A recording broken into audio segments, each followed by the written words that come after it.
Hi, welcome to Pathways to Chemistry. This is Dr. O'Connor. Here I'm going to talk a little bit about lipid metabolism. First, let's go over some definitions. A lipoprotein, this is a lipid protein complex that transports lipids. Bile, this is a fluid secreted by the liver and then released into the small intestine from the gallbladder during digestion. It contains bile acids, bicarbonate ion, and other electrolytes. Bile acids, these are steroid acids and they're derived from cholesterol and they are secreted in the bile. Lipid digestion. So let's talk a little bit about the digestion of lipids.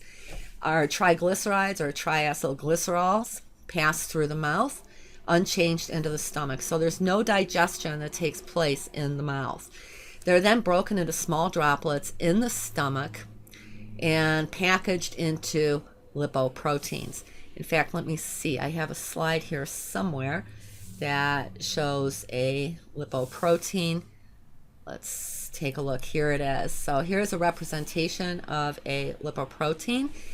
And so we see that on the exterior we have the phospholipids, and there's also some cholesterol in here. And on the interior, we have the triacylglycerols and the cholesterol. And notice here we have some protein part, some there and some here. And these lipoproteins are what transports these triacylglycerols through the bloodstream. Notice that the polar portion is on the exterior of the lipoprotein. So let's go back here for a minute. And so we stopped off here where we said that lipids are packaged into lipoproteins. And these enter the small intestine and are hydrolyzed by pancreatic lipases, so enzymes from the pancreas. At the same time this is going on, the gallbladder releases the bile acids. And these bile acids, their main function is to emulsify the lipids by formation of micelles. Remember, we talked about micelles when we were talking about soaps. Now, your soluble smaller fatty acids and the glycerol, remember that glycerol backbone, are absorbed through the surface of the villi, and these line the small intestine, and then they enter the bloodstream where they are carried to the liver.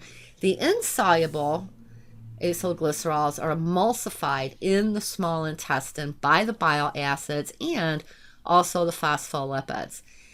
They are then released at the intestinal lining from the micelles and then absorbed. So the partially digested lipids are partially hydrolyzed in the upper intestine. Remember, triacylglycerol, we have a glycerol, we have that glycerol backbone, right, with the three fatty acids. So when they're hydrolyzed, right, we end up with diacylglycerols. Okay, one of these fatty acids has been substituted with this OH group.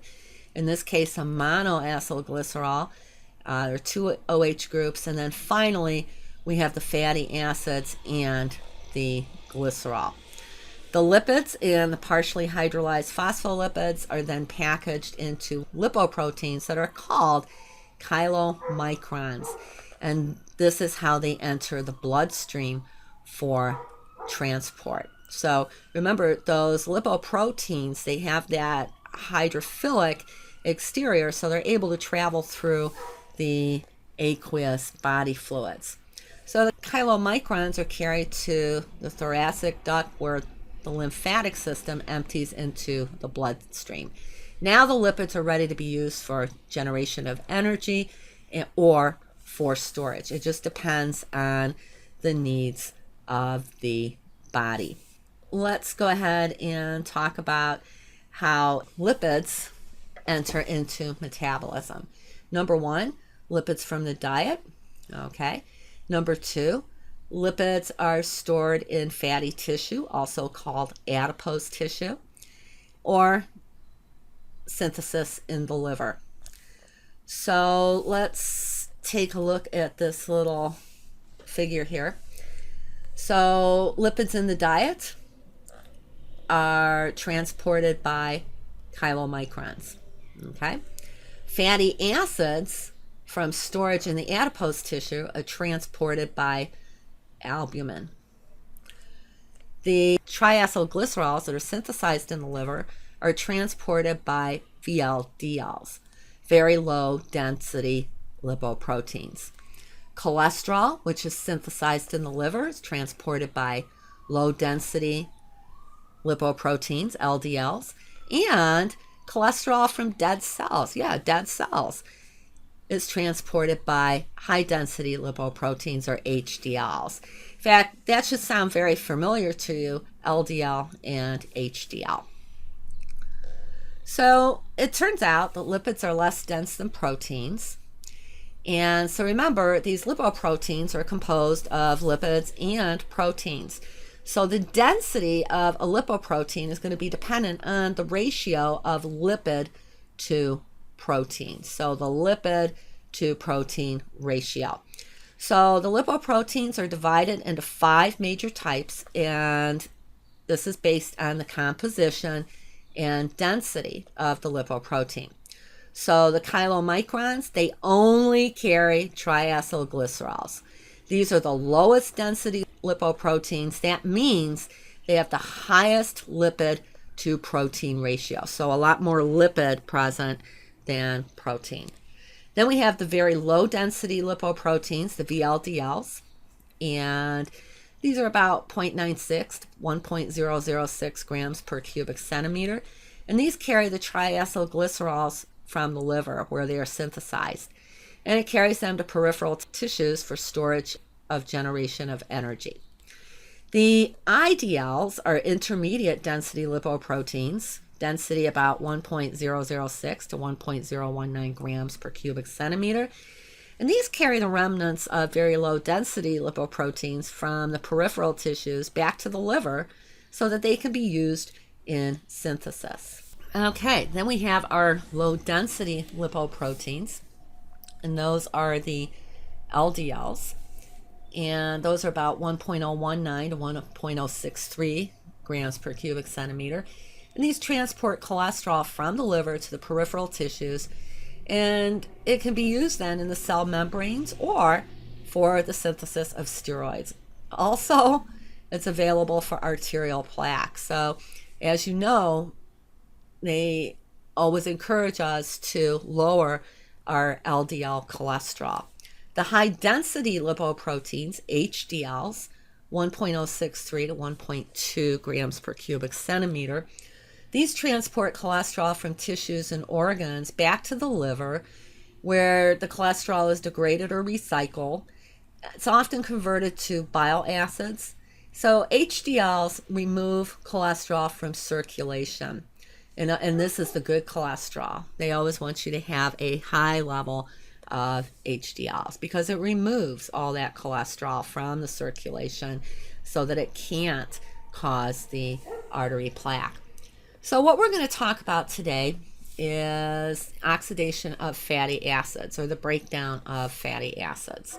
In the first step here, we have an activation step, and this requires 2 molecules of ATP. So energy is invested here.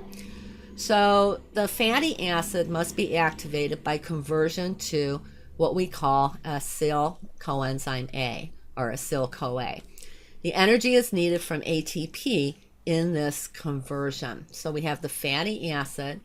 Here we have the acyl coenzyme A and the investment here of ATP.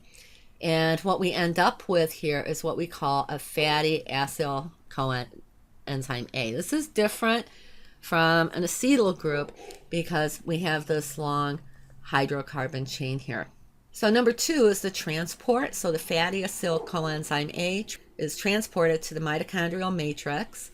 And then in step 3, we have the oxidation. So the fatty acyl coenzyme A is going to be oxidized by enzymes in the mitochondrial matrix in order to produce acetyl coenzyme A and reduced enzymes that we know are used in the production of ATP. This oxidation is going to be carried out by a repetition of a series of 4 reactions, and this makes up what we call the beta oxidation pathway. So what is the beta oxidation pathway? A repetitive series of biochemical reactions that degrades fatty acids to acetyl coenzyme A by removing carbon atoms from these long fatty acid chains 2 at a time. So each time it goes through the series of biochemical reactions, a fatty acid will be shortened by 2 carbons. So let's see what happens here in the oxidation steps. So in step 1, this is what we call our first beta oxidation. So we have our oxidizing agent FAD, and what it does, it removes the hydrogen atoms from the alpha and the beta carbons. And what does this do? This results in a carbon-carbon double bond. Okay, so the hydrogen atoms and their electrons are passed from FADH2 to coenzyme Q, and these electrons then enter the electron transport chain, which we talked about a while ago. So what happens is a molecule of water will add across the double bond, just like we saw when we talked about alkenes. And what happens when we add a molecule of water across a carbon-carbon double bond? We end up with an alcohol. So the OH group is on the beta carbon, and the hydrogen adds to the alpha carbon. Okay, so this is a hydration reaction, just like what happens with the alkenes. In step 3, we have the second beta oxidation. So we have our NAD as the oxidizing agent, and what do we know about alcohols? Well, this would be considered a secondary alcohol, and so this OH group then is going to be converted to a carbonyl group. So our alcohol then is converted to the ketone here. So again, an oxidation, NAD, right? And it picks up the hydrogen. One of them is from the alpha carbon, okay? And then remember, this other hydrogen will be in solution, right, as hydronium ions, if you will. So let's go to the 4th step up here. So in step 4, what happens is an acetyl group is removed. So this bond right here is broken, and this acetyl group then is split off and then attached to produce acetyl-CoA and an acyl coenzyme A. Okay, so this new acyl coenzyme A now goes into step 1 until all of the carbons are transferred to acetyl coenzyme A by the appropriate number of trips through the beta oxidation spiral. And that's going to depend on how many carbons in the fatty acid. If you have a fatty acid that has an even number of carbons, all the carbons are transferred to acetyl coenzyme A. For fatty acids with an odd number of carbons or ones with double bonds, then more steps are required. We're not going to talk about those here. We're only going to talk about this beta oxidation. So all of the fatty acid carbons then are released to be further oxidized in the citric acid cycle, right? You've got all those acetyl-CoAs. So what is the energy output from fatty acid oxidation? Well, we'll measure it by the total number of ATPs that are produced. Let's go ahead and use an example here of lauric acid. Let's take a look what happens. We have how many carbons here? We have 10, 11, we have 12 carbons in lauric acid, and obviously an even number of carbons. So the number of molecules of acetyl coenzyme A that can be produced from this would be 12 divided by 2, right? So that'd be 6 acetyl coenzyme A's that are produced from 1 molecule of lauric acid. So when these go to the citric acid cycle, each acetyl coenzyme A is going to yield 1 ATP, 3 molecules of NADH, and 1 molecule of FADH2. So it turns out, this is what I'm telling you. Okay, this is a given. So for each NADH that is produced, we end up with 2.5 molecules of ATP. And for each FADH2 produced, we end up with 1.5 molecules of ATP. So each acetyl coenzyme A yields 9 ATPs from reduced coenzymes for a total of 10 ATPs per acetyl coenzyme A. So that's a given. The number of ATPs derived from the reduced coenzymes, 1 FADH2 and 1 NADH, from each beta oxidation, that's a total of 4 ATPs. Now, what we have to do is subtract the 2 ATPs that were needed for the activation of the fatty acid. So let's go ahead and calculate the energy content of lauric acid, our 12-carbon fatty acid. So from the citric acid cycle, we have 6 acetyl coenzyme A's. And then there are 10 ATPs per acetyl coenzyme A. And we have to multiply that by 6. So that's 60 ATPs. We subtract the 2 ATPs for the fatty acid activation. And remember, if we have a 12-carbon fatty acid, 6 acetyl coenzyme A's are produced, that means that there will be 5 beta oxidations. Each beta oxidation produces 4 ATPs times 5, and that's 20 ATPs. Because remember, those last 4 carbons, right? We just cleave that once, okay, and you end up with the 2 acetyl coenzyme A's. So it's always going to be the number of acetyl coenzymes produced minus 1. That's how many beta oxidations that will undergo. So here we have 60 minus 2 plus 20, total of 78 molecules of ATP. That's a lot of energy produced from the beta oxidation. So let's take a look at ketone bodies and ketoacidosis.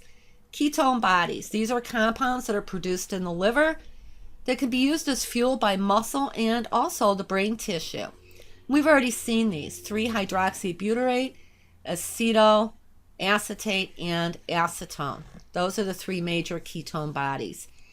Ketogenesis, this is the synthesis of ketone bodies from acetyl coenzyme A. It turns out that energy is preserved by conversion of acetyl coenzyme A in the liver to 3-hydroxybutyrate and acetoacetate. So under normal conditions, the skeletal muscle is going to derive a small portion of energy needs from acetoacetate, and the heart muscle uses it preferably to glucose. Now, under conditions of starvation, we've talked about that before, or decreased energy production of glucose, or when somebody's diabetic, the production of ketone bodies will accelerate due to acetoacetate and hydroxybutyrate converting to acetyl coenzyme A for oxidation into the citric acid cycle.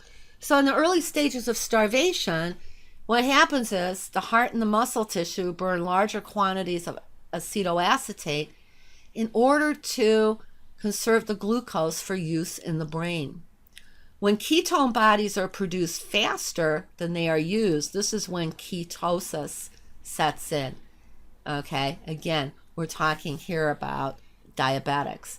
So ketoacidosis is a continued ketosis that's basically happens when diabetes is left untreated. And what will happen is that blood pH will be lowered. In other words, the blood becomes more acidic due to the accumulation of the ketone bodies. So the pH drops, the person gets dehydrated, and this is due to an increased urine output. Person will have difficulty in breathing, and that's because acidic blood is not a good oxygen carrier. If left untreated, a person might go into a coma, and they could even die if it's not treated. So let's look at lipogenesis, and this is the biochemical pathway for the synthesis of fatty acids from acetyl coenzyme A, and this is the reverse of beta oxidation. So there are two reactions for the initiation of lipogenesis. Number one, transfer of an acetyl group from acetyl coenzyme A to an acyl carrier protein. That's abbreviated ACP. Number two, conversion of acetyl coenzyme A to malonyl coenzyme A. And this is going to require some energy from ATP. Once these steps are concluded, then there'll be a series of 4 reactions that lengthens the fatty acid chain by 2 carbons with each repetition through the steps. As far as lipogenesis, we said it's the reverse of beta oxidation, but there are different enzymes that are used for each step. Well, I think that's about it for lipid metabolism. I didn't go into a lot of detail here, especially about lipogenesis, but you can read that in your book. And if you have any questions, you're more than welcome to contact me. So this is our last module. I should be putting up the other video by